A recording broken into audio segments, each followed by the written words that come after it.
3 letters, 3 different senders, 3 attempts to make Stephen Colbert stop talking. Every one of them read on air. Every one of them made the show louder than the letter. The third letter, the one from Donald Trump Jr., delivered to CBS's legal department on April 27th and read on live television the same night, was the one that produced the silence, not the laugh, not the "go F yourself" register that the first post-cancellation monologue had produced. The silence. The specific, flat, 4-second silence of an audience receiving a document whose existence is, by itself, the complete argument about everything Colbert had been saying for 10 months. To understand why the silence landed where it did, you have to run the 3 letters in sequence, because the geometry of the third letter is only fully visible when you know what the first 2 contained, and what Colbert did with each of them when they arrived. Letter 1, February 18, 2026. Not a cease and desist from Trump or Trump Jr., the CBS press release, the document Colbert held up on a Tuesday night and described as surprisingly small for the number of butts it's trying to cover. Technically not a letter, functionally a letter. A document from a corporation to its own broadcaster, distributed without consultation, intended to manage the narrative around the Tallarico interview censorship and the FCC chair's intimidation campaign. Colbert held it at arm's length. He said, "Without ever consulting me, the company distributed this press release." He said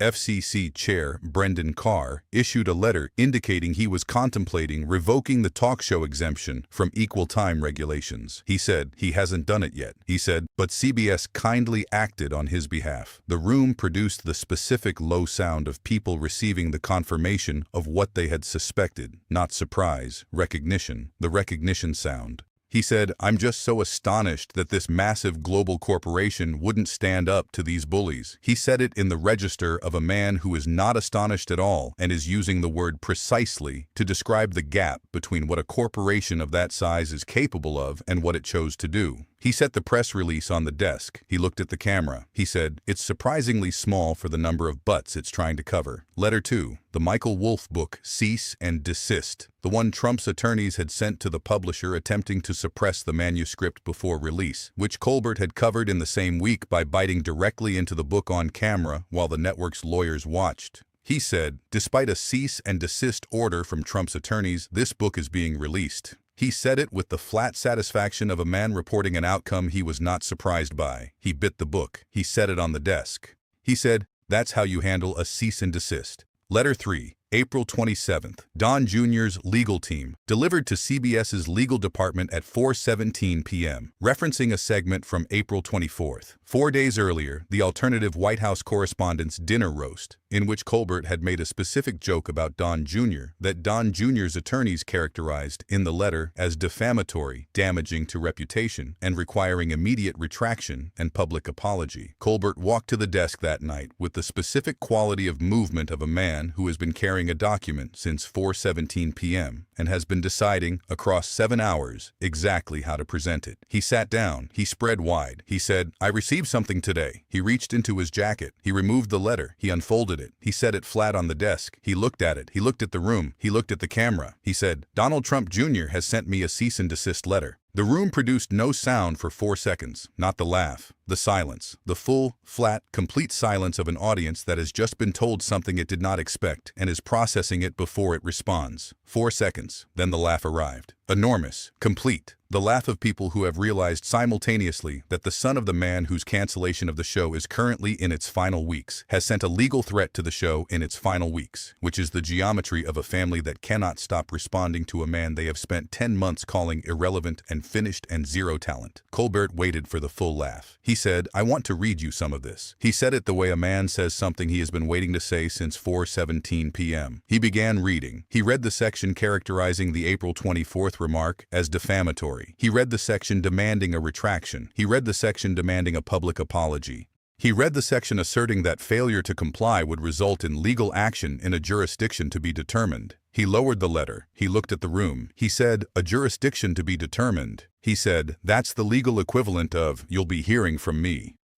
He said, "It's the cease and desist version of posting, 'This isn't over,' and then walking away slowly." The room laughed. He waited. Confirmation. He set the letter on the desk. not filed, not handed to a producer, placed face up on the desk surface in the position of a document that has been placed for a reason. He said, "I want to address the substance of the complaint." He said, "The remark was made at the alternative White House Correspondents' Dinner on April 24th. He said it was a joke." He said, specifically, it was a joke made at a comedy event in the tradition of the White House Correspondents' Dinner, at which jokes about public figures, including the family members of the president, have been made for 97 consecutive years without producing cease and desist letters. He said, until now, he said it once, in the flat, forensic register of a man marking a change in the record. He said, "I want to be clear that I take legal matters seriously." He said, "I've spoken to my lawyer." He looked at the camera. He said, "My lawyer's response," and I'm quoting directly, was, "Are you kidding me?" The room broke. He waited for the full laugh. He said, those were his exact words. He said, "Are you kidding me?" He said, "I've spoken to him 20 years. I have never heard that phrase from him in a professional context." He said, that is how seriously this letter was received by a licensed attorney who has read it in full. He picked up the letter. He held it up. He said, "I want to note for the record that this letter arrived on April 27, 2026. He said, "The final episode of this program airs in May 2026. He said, "The cease and desist letter demanding I retract a joke and apologize publicly has arrived." He counted on his fingers. "Approximately 3 weeks before I will no longer be on television." He said, "The timing of this legal action suggests that either Don Jr.'s attorneys are operating on a news cycle that ended in February, or someone is very upset about a joke and has decided that the final weeks of a canceled show are the ideal moment to express that upset through formal legal channels." He set the letter down. He walked to the front of the desk, the specific walk of the February 17th broadcast, the walk of a man reducing the distance between himself and the room for the last thing he is going to say. He stood at the front. He looked at the room. He said, "I've been doing this show for 10 years. He said, "I have received a press release from my own network telling me not to discuss my own censorship." He held up one finger. He said, "I've covered a cease and desist against a book that was published anyway." He held up two. He said, "And now I have received a legal threat from the adult son of the President of the United States, 3 weeks before this program ends, demanding I apologize for a joke at a comedy dinner." He held up 3 fingers. He looked at the camera. He said, "This show has been silenced 3 times. He said, "It is still here." He said, "The letter is on the desk." He said, "And my lawyer's professional assessment is 4 words, 2 of which are a question mark." He looked at the room one final time. He said, "Are you kidding me?"